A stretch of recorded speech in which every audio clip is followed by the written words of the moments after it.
शहर के कालीशान बंगले में खन्ना परिवार के सभी सदस्य बैठे हैं। हॉल में सोफे पर पंडित जी लड़की की फोटो लेकर बैठे हैं। जजमान, ये रिश्ता बहुत ही उत्तम है।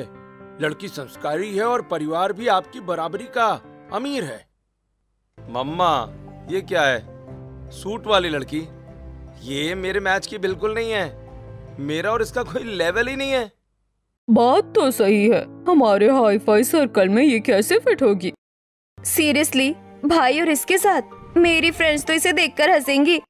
भाई, होने वाली भाभी तो कितनी सिंपल सी दिख रही है फोटो में। हमारा तो स्टैंडर्ड ही खराब हो जाएगा यार। चुप हो जाओ सब। बहुत ही अच्छे और खानदानी लोग हैं ये। इस घर की बहू बनेगी तो यही बनेगी। अम्मा जी ने कह दिया तो बस कह दिया।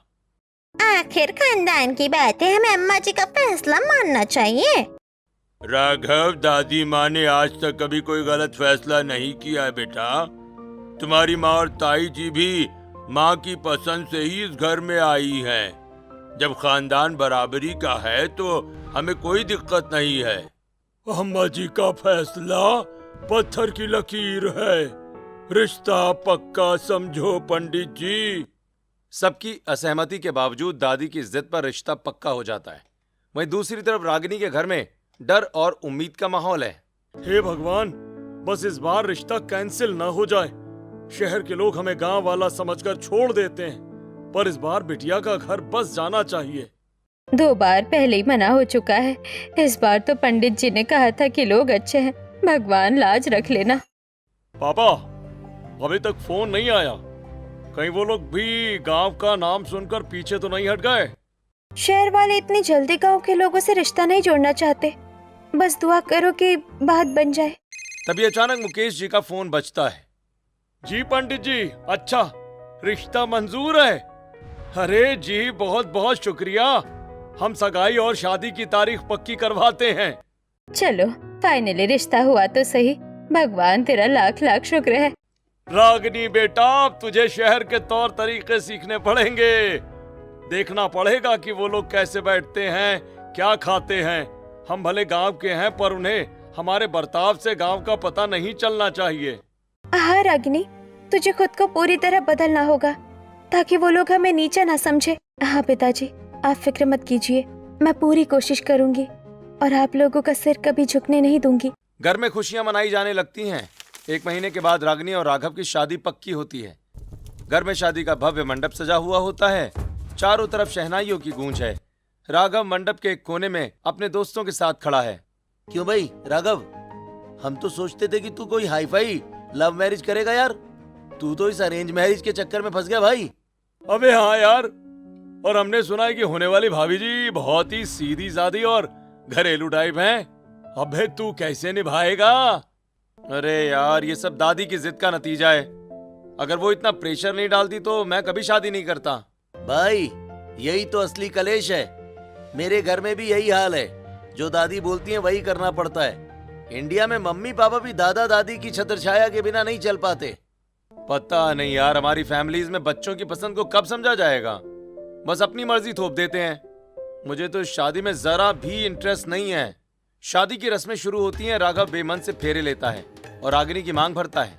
रागिनी का चेहरा घूंघट में है। रस्में पूरी होते ही विदाई का वक्त आ जाता है। बेटा राघव, हमारी बिटिया अब तुम्हारी अमानत है। बहुत लाड़ प्यार से पाला है इसे। कोई गलती हो जाए तो माफ कर देना बेटा। रागिनी, याद रखना बेटा, अब वही तेरा घर है। सबका मन जीतना और कभी हमारा सिर झुकने मत देना। आप फिक्र मत कीजिए माँ, मैं आप लोगों की दी हुई परवरिश का मान रखूंगी। रागिनी रोते हुए कार में बैठकर विदा हो जाती है। विदाई के बाद रागिनी खन्ना निवास पहुंचती है। घर के दरवाजे पर दादी सास आरती की थाली लिए खड़ी हैं। बहू, दाहिना पैर आगे बढ़ाओ और कलश को गिराकर घर में प्रवेश करो। आज से तुम इस घर की लक्ष्मी हो। दादी प्लीज, अब ये रस्में जल्दी खत्म कीजिए। मुझे बहुत तेज सिर दर्द हो रहा है। मुझे बस जाकर सोना है। हाँ माँ जी, अब तो गृह प्रवेश हो गया ना। राघव और बहू को जाने दीजिए। रामू, इनके कमरे में पानी भिजवा दो। ठीक है बेटा, जाओ, तुम दोनों आराम करो। रात बीतती है, सभी सोने चले जाते हैं। अगले दिन सुबह के ठीक 4 बज रहे होते हैं। पूरा घर गहरी नींद में है। तभी मंदिर की घंटी और शंख की आवाज गूंजने लगती है। राघव झल्ला कर उठ बैठता है। What the hell? ये क्या पागलपन है? सुबह के 4 बजे कौन घंटी बजाता है यार, मेरी नींद खराब कर दी। घंटी की आवाज से हॉल में एक एक करके सब इकट्ठा होने लगते हैं। सबके चेहरे पर चिड़चिड़ापन है। अम्मा, ये सुबह सुबह क्या शोर है? मुझे आज देर तक सोना था, मेरा सारा मूड चौपट कर दिया। वो सुबह की पूजा कर रही थी। हमारे यहाँ तो ब्रह्म मुहूर्त में ही उठते हैं। तो क्या मम्मी, क्या ये रोज होने वाला है? ये घंटी वाला सिस्टम डेली होगा तो हम अपनी नींद कैसे पूरी कर पाएंगे? हम कैसे एडजस्ट करेंगे? भाभी को बोल दो कि ये सब ड्रामा रोज रोज नहीं चलेगा। मैं तो खुद परेशान हूँ, अभी सूरज निकला नहीं और इसने सबको उठा दिया। मेरा सिर भारी हो रहा है। रामू, मेरे लिए नींबू पानी लेकर आ। अरे मम्मी जी, रामू तो सो रहा है। मैंने सबके लिए गर्म पानी किया है। आप सब गर्म पानी पी लीजिए, उसके बाद अपना शौच वॉच कराइए। शौच? What is शौच? ये कौन सी लैंग्वेज है रागिनी? अरे ओ अंग्रेजों की छटती हुई औलाद हो। वो बोल रही है कि जाओ जाकर नित्य कर्म कराओ, फ्रेश हो जाओ, फिर ब्रश करके नाश्ता करना। गर्म पानी से पेट जल्दी साफ हो जाता है।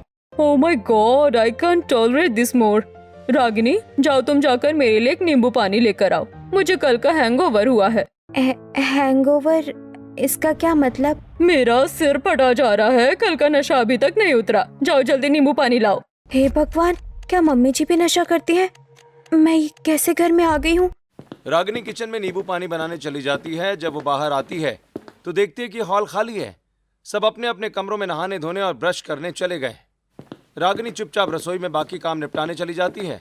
सुबह के 7 बज रहे हैं। पूरा खन्ना परिवार डाइनिंग टेबल पर इकट्ठा है। टेबल पर हलवा, खीर, पूरी, पकौड़े और शरबत जैसी अनगिनत चीजें देखकर सबकी आंखें फटी रह जाती हैं। हे भगवान, क्या पूरे महीने का खाना एक साथ बना दिया है? मम्मा, हम ये बासी खाना नहीं खाएंगे। रामू, ये क्या तमाशा है? इतना सारा खाना किसने बनाया? मेम साहब, ये सब नई बहू जी ने बनाया है। बहू, इतना तेल मसाले वाला खाना सुबह सुबह? हम लोग अपनी डाइट को लेकर बहुत पर्टिकुलर हैं। शहर में इतना हैवी नाश्ता कोई नहीं करता। भाई साहब, ये तो गांव की शादियों जैसा नजारा लग रहा है। इतना खाना तो वेस्ट ही होगा। रागिनी बेटा, ये सब तुमने अकेले बनाया? पर इसकी क्या जरूरत थी? जी मम्मी जी, ताई जी, मैंने सोचा पहली रसोई है तो सबकी पसंद का कुछ बना दूं। सब ताज़ा है, बासी नहीं है। चुप करो तुम सब। बहू सुबह 4 बजे से रसोई में जुटी है। तुम लोगों से तो सुबह उठा भी नहीं जाता। पद्मिनी, मोहिनी, इसे कहते हैं घर संभालना। अच्छा, अब आप इस कल की आई लड़की के लिए हमें सुनाएंगे? सुना नहीं रही, आईना दिखा रही हूँ। राघव देख, इसलिए मैं कहती थी कि तेरी शादी इससे हो। और इसीलिए मैं नहीं चाहता था कि इससे शादी हो। मुझे घर को ढाबा नहीं बनवाना था। दादी के डर से सब नाश्ते की टेबल पर सब खाना शुरू करते हैं। अरे वाह भाभी, ये तो बहुत टेस्टी कचौड़ी बनाई आपने। इसमें तो एकदम हलवाई जैसा स्वाद है। ये मेरे लिए डेली बना दिया करना, मुझे बहुत अच्छी लगी। और ये ड्रिंक तो अमेजिंग है। भाभी, इसमें आपने चिया सीड्स और बेसल सीड्स डाले हैं क्या? बहुत रिफ्रेशिंग है। मेरे लिए भी ये डेली बनाया करना भाभी। बहू, सच में आज सुबह की सब्जी बहुत अच्छी बनी है। वाकई मान गई बहू के हाथ के स्वाद को। बहू, स्वाद तो वाकई अलग है। एक काम करो, आज से नाश्ता तुम ही बनाया करना। तुम्हारे हाथ के नाश्ते की बात ही कुछ और है। देखा, मैं कहती थी ना कि मेरी पसंद कभी गलत नहीं होती। अब इस घर के खाने की जिम्मेदारी रागिनी की हुई। जी मम्मी जी, जी दादी जी, आप बस बता दिया करना, मैं सबके लिए बना दूंगी। मुझे खाना खिलाना बहुत पसंद है। चलो, कम से कम घर में अब असली स्वाद तो मिलेगा। बिल्कुल भाई साहब, अब तो सुबह के नाश्ते का इंतजार रहेगा। सब पागल हो गए हैं क्या? खाने के पीछे इस देहातीपन को बढ़ावा दे रहे हैं। रागिनी सबकी तारीफ सुनकर फूली नहीं समा रही है। नाश्ता करने के बाद सभी अपने अपने कमरों में चले गए। घड़ी में दोपहर के 12 बज रहे हैं। बाहर सूरज आग उगल रहा है और रसोई में रागिनी 3 जलती हुई गैस पर दोपहर के खाने की तैयारी कर रही है। इसी बीच रागिनी के मायके से फोन आता है। और बेटा रागिनी, कैसा चल रहा है सब?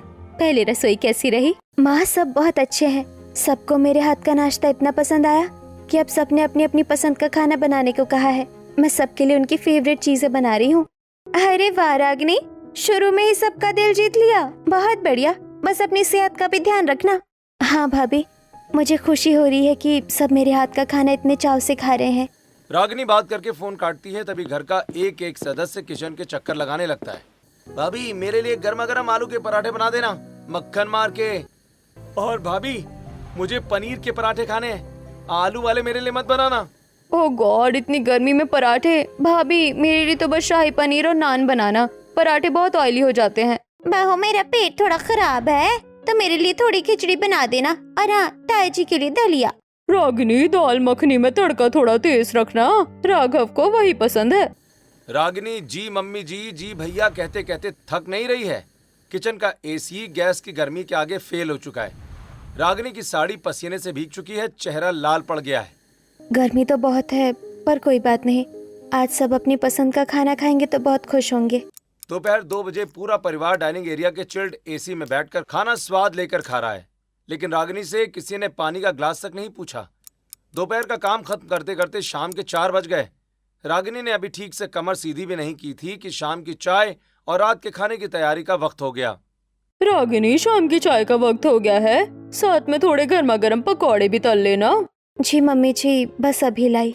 रागिनी जल्दी जल्दी चाय पकौड़े बनाती है, उसके बाद रात के खाने की तैयारी करती है। रात के 9 बज चुके हैं।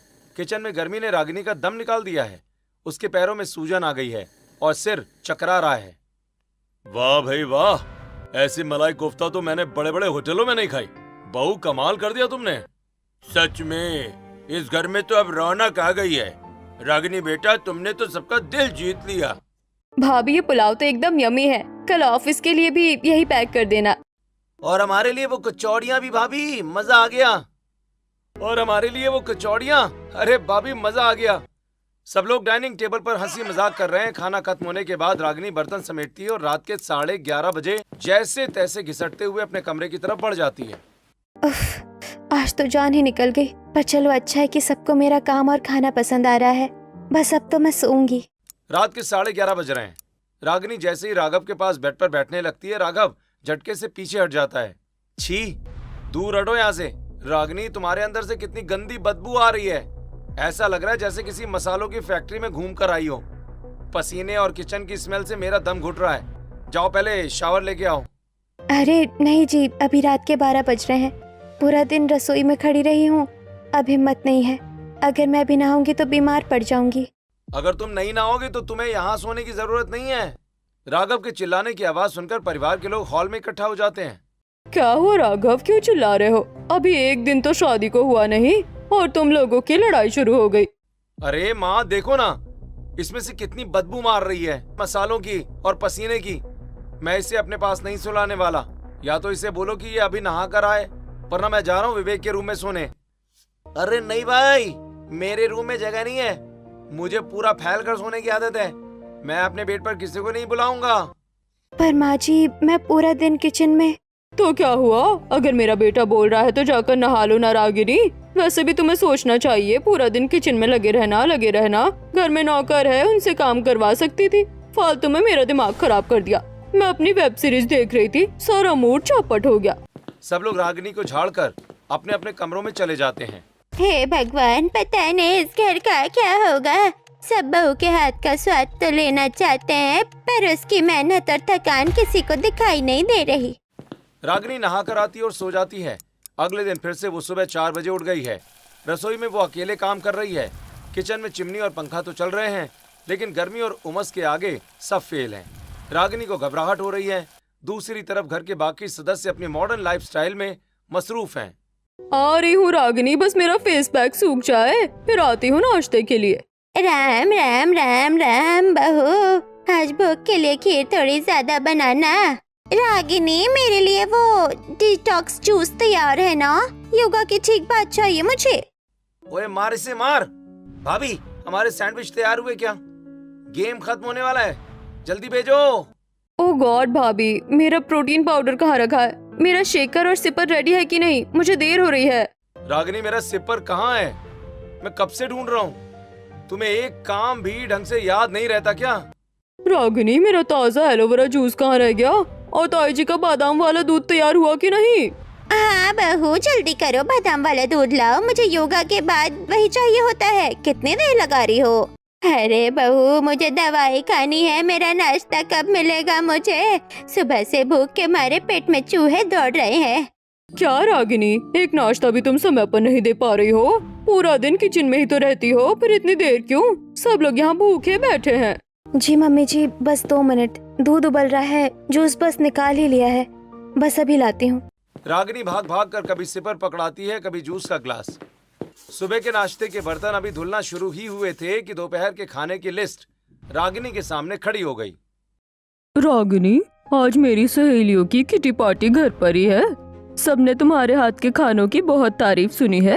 दही बड़े, कश्मीरी पुलाव और मलाई कोफ्ता, सब कुछ बढ़िया होना चाहिए। मेरी नाक मत कटवाना। और भाभी, कल शाम को मेरी फ्रेंड्स भी आ रही हैं, उनके लिए वो इटालियन पास्ता और कुछ स्नैक्स भी रेडी रखना, प्लीज मना मत करना। पर मम्मी जी, निधि इतना सारा काम अकेले, रामू भी तो आज छुट्टी पर है। तो क्या हुआ, नई बहू हो, थोड़ा काम करोगी तो हाथ नहीं घिस जाएंगे तुम्हारे? जाओ जल्दी तैयारी करो।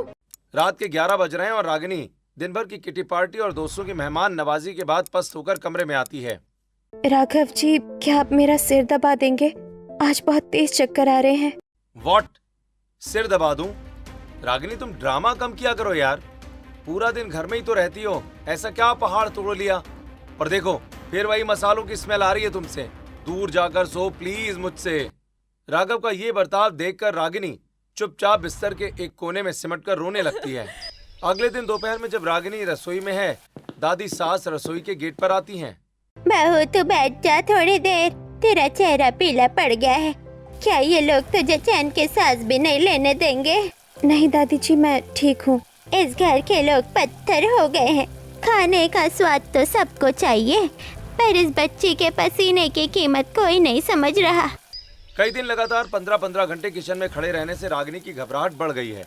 आज फिर किचन की 3-3 गैस एक साथ जल रही हैं। रागिनी को पसीना आ रहा है। हे भगवान, बस ये रोटियां और बन जाए, फिर मैं थोड़ी देर। तभी बाहर से आवाज आती है। रागिनी, रायते में तड़का लगाना भूल गई क्या? जल्दी लाओ। रागिनी जवाब देना चाहती है लेकिन उसके गले से आवाज नहीं निकलती। ऐसे ही दिन बीत रहे हैं लेकिन रागिनी की मुश्किलें कम होने का नाम नहीं ले रही हैं। वो घर के हर सदस्य का दिल जीतने की कोशिश कर रही है। एक रात, माँ, मुझसे अब और नहीं हो रहा। राघव जी सीधे मुंह बात नहीं करते। माँ जी को बस काम चाहिए। सुबह 4 बजे से रात के 12 बज जाते हैं। मेरी तबीयत बिगड़ रही है माँ। देख बेटा, ससुराल ही अब तेरा असली घर है। शादी के बाद लड़कियां वहाँ लौट कर नहीं आती। समाज में कितनी बदनामी होगी। रही बात राघव की, तो धीरे धीरे तो उसका दिल जीत लेगी। हार मत मान, बस सेवा करती रह। रागिनी फोन काट देती है। उसे एहसास होता है कि उसके पीछे हटने के सारे रास्ते बंद हो चुके हैं। अगले दिन सुबह सुबह, रागिनी बेटा, आज खाने में वो पुरानी दिल्ली वाली चाट बनाना। तुम्हारे हाथ का स्वाद अब लग गया है। अब बाहर का कुछ अच्छा ही नहीं लगता। हाँ बहू, और मेरे लिए अदरक वाली कड़क चाय भी लाना। तुम बनाती हो तो सिर का दर्द भाग जाता है। ससुर और ताया ससुर अब रागिनी को पसंद तो करते हैं लेकिन मदद के नाम पर वो भी सिर्फ फरमाइशें ही बढ़ाते हैं। रागिनी, मेरी ब्लैक कॉफी कहाँ है यार? और मैंने कहा था ना कि मेरा लैपटॉप बैग स्टडी टेबल पर होना चाहिए। वो अभी तक बेड पर क्यों पड़ा है? अभी लाई राघव जी, बस दाल को तड़का लगा रही थी। सुनो, कल लंच में मेरे साथ 5 दोस्त खाना खाएंगे। ऑफिस में अच्छी इंप्रेशन जमनी चाहिए, तो प्रॉपर 4-5 वैरायटी का खाना पैक कर देना प्लीज। सुबह 8 बजे तक सब रेडी मिलना चाहिए मुझे। हे भाभी, आज पनीर के पराठे खाने का मन हो रहा है, जल्दी बनाओ ना। फ्रिज में पनीर खत्म हो गया है, क्या तुम पास वाली डेयरी से ला दोगे? अरे यार भाभी, मेरा गेम चल रहा है और इतनी धूप में बाहर कौन जाएगा? आपको खाना बनाना है ना, आप देख लो कैसे लाना है। रागिनी सबको देखती है पर कोई जाने को तैयार नहीं। उसे गाड़ी चलानी आती नहीं और ड्राइवर छुट्टी पर है। आखिर में रागिनी सिर पर पल्लू लेकर पैदल ही बाजार की तरफ निकल पड़ती है। हे भगवान, कितनी गर्मी है। अगर पनीर नहीं मिला तो घर जाते ही सब फिर से झाड़ लगा देंगे। रागिनी भारी थैला उठाए पैदल घर लौटती है और फिर से रसोई में लग जाती है। रागिनी की हालत दिन ब दिन बिगड़ती जा रही थी लेकिन घर वालों की फरमाइशें रुकने का नाम नहीं ले रही थी। उसी दिन दोपहर में खाना खाते समय, सुनो सब लोग, मैंने तय किया है कि परसों घर में सत्यनारायण भगवान की भव्य कथा और भोज रखा जाएगा। आखिर नई बहू आई है, घर की शुद्धि और बरकत के लिए ये बहुत जरूरी है। बहुत शुभ विचार है माँ जी। हम शहर के सबसे बड़े हलवाई को बुला लेंगे। आखिर 50-60 मेहमानों का खाना जो बनना है। कथा? इतने सारे मेहमान? हे भगवान, मुझे तो अभी से चक्कर आ रहे हैं। पर चलो, मम्मी जी कह रही है कि हलवाई आएगा तो शायद मुझे थोड़ी राहत मिल जाए। अगले दिन खन्ना निवास में सत्यनारायण भगवान की कथा और भव्य भोज का आयोजन होता है। रागिनी के मायके से उसका भाई अंकित और भाभी नेहा भी आए हुए हैं। घर में हलवाई बुलाया गया था, लेकिन अरे ये क्या बनाया है इसने? ना कोई रंगत है ना कोई खुशबू। इससे अच्छा खाना तो मेरी बहू चुटकी बजाकर बना लेती है। रहने दो, तुम रहने दो। अच्छा माँ जी, अगर बहू इतनी गुड़ी है तो उसी से बनवा लीजिए ना फिर ये 50 लोगों का खाना। मैं जा रहा हूँ, अपनी मजदूरी रखिए अपने पास। हलवाई सामान समेटकर चला जाता है। पूरी रसोई का भार अब अकेले रागिनी के कंधों पर आ जाता है। हे भगवान, बस ये कथा का भोग और खाना बन जाए। मेरी हिम्मत जवाब दे रही है। रागिनी जल्दी हाथ चलाओ, पंडित जी कथा शुरू करने वाले हैं, अभी तक भोग तैयार नहीं हुआ। रागिनी, मेरे ऑफिस के कुछ क्लाइंट्स भी आ रहे हैं। स्टार्टर्स में देरी नहीं होनी चाहिए। और तुम इतनी स्लो क्यों हो यार? रागिनी कुछ नहीं कहती, बस धुंधली आंखों से चूल्हे की आग को देखती रहती है। उसका शरीर बुखार से तप रहा है और उसे भयंकर चक्कर आ रहे हैं। हॉल में शंख बजता है, कथा संपन्न होती है। रागिनी भोग का भारी थाल लेकर जैसे ही हॉल में कदम रखती है, पूरा कमरा घूमने लगता है। अचानक उसके हाथ से थाल छूटता है और वो जमीन पर ढेर हो जाती है। हे रागिनी, क्या हुआ छोटी? आंखें खोलो। हे भगवान, इसका शरीर तो अंगारे की तरह तप रहा है। राघव जी, जरा पानी लाइए। अरे इसे क्या हुआ? शायद धूप लग गई होगी। धूप बाहर नहीं लगी माँ जी, आप लोगों की इस रसोई की आग ने मेरी बहन को झुलसा दिया है। मैं देख रहा हूँ सुबह से कोई भी इसकी मदद के लिए हाथ नहीं बढ़ा रहा था। देखो अंकित, बात को बढ़ाओ मत। वो बस थक गई है। थक नहीं गई है, हार गई है आप लोगों की इस बेरुखी से। राघव जी, आपने तो इसे पत्नी समझा ही नहीं, बस एक मशीन समझ लिया। मेरी बहन यहाँ कोई नौकरानी बनकर नहीं आई थी। माँ जी, दादी जी ने इसे गुड़ी कहा तो आपने सारा बोझ इसी पर डाल दिया। क्या बहू होने का मतलब सिर्फ रसोई में जलना होता है? बस बहुत हुआ। मेरी बहन अब इस घर में एक पल नहीं रुकेगी। नेहा, इसका सामान पैक करो। रागिनी अभी हमारे साथ मायके चलेगी। अंकित बेटा, मुझे माफ कर दो। मेरी तारीफ इसके लिए बोझ बन गई। माफी से ये सब ठीक नहीं होगा दादी जी। जिस घर में बहू की सेहत से ज्यादा खाने के स्वाद की फिक्र हो, वहाँ इसे छोड़ना गुनाह है। अंकित और नेहा रागिनी को सहारा देकर गाड़ी की ओर ले जाते हैं। पूरा खन्ना परिवार सन्नाटे में खड़ा रह जाता है। अब रागिनी को मायके गए 1 हफ्ता बीत चुका है। घर में फिर से पुराने नौकरों ने रसोई संभाल ली है, लेकिन खन्ना परिवार को अब रागिनी के हाथ के स्वाद की आदत हो गई थी। छी, थू, छी, ये क्या बनाया है रामू? बेस्वाद, एकदम पानी जैसा।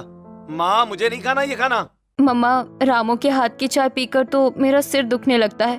भाभी कितना टेस्टी बनाती थी, आप खुद क्यों नहीं बना लेती कुछ? अरे तो क्या मैं अब बुढ़ापे में रसोई में घुसूं? तुम लोग खुद भी तो कुछ कर सकते हो। किसी को नौकरों के हाथ का खाना रास नहीं आता। अगले दिन दादी सास के कहने पर पद्मिनी जी और मोहिनी जी रसोई में उतरती हैं। जून की भयंकर गर्मी है। अभी 1 घंटा ही हुआ है और दोनों की हालत पस्त हो चुकी है। ओफ पद्मिनी, यहाँ तो खड़ा होना भी मुश्किल है। ये चिमनी और एसी तो कुछ काम ही नहीं कर रहे। मुझे तो उल्टिया जैसा लग रहा है। सच में दीदी, मेरा तो सिर चकरा रहा है। अभी तो सिर दाल चढ़ाई है और मेरी हिम्मत जवाब दे गई। दोपहर होते होते पद्मिनी जी रसोई के स्लैब का सहारा लेकर बैठ जाती हैं। उन्हें चक्कर आ रहे हैं।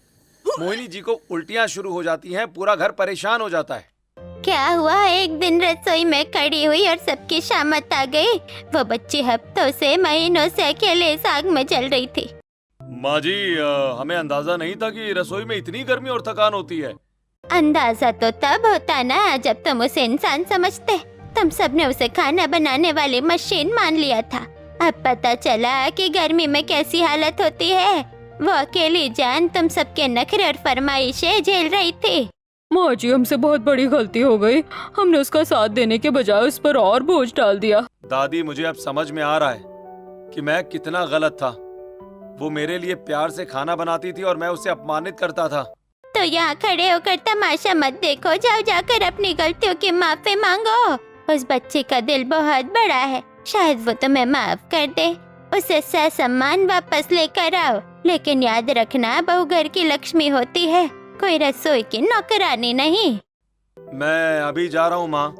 मैं उसे सिर्फ वापस नहीं लाऊंगा, बल्कि उसे वो सम्मान और प्यार भी दूंगा जिसकी वो हकदार है। थोड़ी देर के बाद ही पूरा खन्ना परिवार रागिनी के मायके के दरवाजे पर खड़ा था। रागिनी, मुझे माफ कर दो यार। मैं इस काबिल तो नहीं कि तुमसे माफी मांगू, पर तुम्हारे बिना ये घर नहीं लग रहा। मुझे माफ कर दो ना प्लीज। बहू, आज तेरी ये सास तुझसे हाथ जोड़कर माफी मांगती है। हम तेरी तकलीफ देख ही नहीं पाए। जब खुद एक दिन रसोई में खड़े हुए तब समझ आया कि हमने अकेले बहू को रसोई में छोड़कर कितनी बड़ी गलती की। घर वापस चल बेटा। बेटी, हम सब गुनहगार हैं तुम्हारे। हमने तुम्हें बहू नहीं, बस एक मशीन समझ लिया था। हमें एक मौका और दो ताकि हम अपनी गलती सुधार सकें। रागिनी का भाई अंकित और भाभी नेहा गुस्से में थे, पर रागिनी ने जब अपने ससुराल वालों की आंखों में सच्चा पछतावा देखा तो उसका कोमल मन पिघल गया। मम्मी जी, पापा जी, आप लोग ऐसे हाथ मत जोड़िए। आप बड़े हैं मेरे, मैं आप लोगों से नाराज नहीं हूँ। रागिनी सबकी बात मानकर वापस जाने को तैयार हो जाती है। जब रागिनी खन्ना निवास पहुंचती है तो घर का माहौल बदला हुआ था। आरती की थाल लेकर दादी सास खड़ी थी। आज इस घर की लक्ष्मी सच में वापस आई है। उसी शाम झील के किनारे रागिनी और राघव धीरे धीरे टहल रहे हैं। राघव ने बड़े प्यार से रागिनी का हाथ थाम रखा है। पता है रागिनी, इतने दिनों तक मैं सिर्फ ऑफिस की फाइलों और अपनी फरमाइशों में उलझा रहा, कभी तुम पर ध्यान ही नहीं दिया यार। मुझे बस आपका थोड़ा सा वक्त चाहिए था राघव जी। राघव रुकता है और रागिनी के सामने आकर उसके सिर पर हाथ रखकर उसे अपनी ओर खींचता है। रागिनी शर्मा कर खिलखिला पड़ती है। इसके बाद राघव रागिनी को कैंडल लाइट डिनर के लिए ले जाता है और मेन्यू कार्ड उठाकर सीधे रागिनी के हाथों में देता है। अच्छा रागिनी, आज कोई भी फरमाइश मेरी तरफ से नहीं होगी। सालों से हम सब तुम्हें ऑर्डर देते आए हैं ना, आज तुम ऑर्डर करोगी। पर आपको तो चाइनीज पसंद है ना? अरे आज मुझे वो पसंद है जो तुम्हें पसंद है। बस तुम अपने लिए कुछ बेहतरीन ऑर्डर करो। डिनर के बाद दोनों शॉपिंग के लिए जाते हैं। राघव और रागिनी एक साड़ी के शोरूम में हैं। राघव खुद साड़ियां देख रहा है। वो एक बहुत ही हल्की मखमली और सुंदर पेस्टल कलर की शिफॉन साड़ी उठाकर रागिनी के कंधे पर रखता है। भैया, ये वाली साड़ी पैक कीजिए, इसका कपड़ा बहुत हल्का है, अच्छा है। ये तो बहुत महंगी लग रही है, रहने दीजिए ना। रागिनी, अब से हर हफ्ते हम ऐसे ही बाहर जाएंगे। अब मैं तुम्हें कभी उस तपती आग के सामने अकेला नहीं छोड़ूंगा। अगले दिन घर के हॉल में पूरी फैमिली बैठी है। किचन का दरवाजा खुला है, जहां राघव और देवर विवेक साथ मिलकर प्लेट्स लगा रहे हैं। रागिनी सोफे पर बैठी है। आज से इस घर का नियम बदल गया है। रागिनी तभी किचन में जाएगी जब उसका मन होगा। बाकी वक्त हम सब मिलकर हाथ बटाएंगे। बिल्कुल माँ। घर में अब कोई किसी पर चिल्लाता नहीं था। किचन की दीवार पर एक सुंदर सा रंगीन फूड चार्ट लटका हुआ था। तो सुन लो सब, आज सोमवार है और आज का नाश्ता रागिनी की पसंद का बनेगा, इडली और सांबर। और विवेक, तुम और दीपक नारियल की चटनी पीसोगे। बिल्कुल मम्मी भाभी, आप बस बैठिए, हम सब आपकी हेल्प करेंगे। और लंच में आज पापा जी की पसंद की कड़ी चावल बनेंगे। भाभी, मैंने सब्जियां धो दी है और चावल भिगो दिए हैं। अब आप बस तड़का लगा दीजिए। अब कोई एक्स्ट्रा फरमाइश नहीं होती थी। जो चार्ट में लिखा था सब वही खुशी खुशी खाते थे। रागिनी अब अकेली नहीं थी। कोई बर्तन समेट रहा था तो कोई टेबल साफ कर रहा था। देखा, घर तब बनता है जब सब एक दूसरे का हाथ बटाएं। सच कहा माँ जी, अब हम कभी अपनी बहू को अकेले रसोई संभालने नहीं देंगे। दोस्तों, रागिनी की कहानी तो यहाँ एक सुखद मोड़ पर खत्म हुई, लेकिन एक सवाल आप सबके लिए। इस भीषण गर्मी में क्या आपके घर में भी कोई रागिनी अकेले रसोई में पसीना बहा रही है? क्या आप भी अपने घर की भाभी या दीदी की मदद के लिए हाथ आगे बढ़ाते हैं? कमेंट सेक्शन में हमें जरूर बताइए।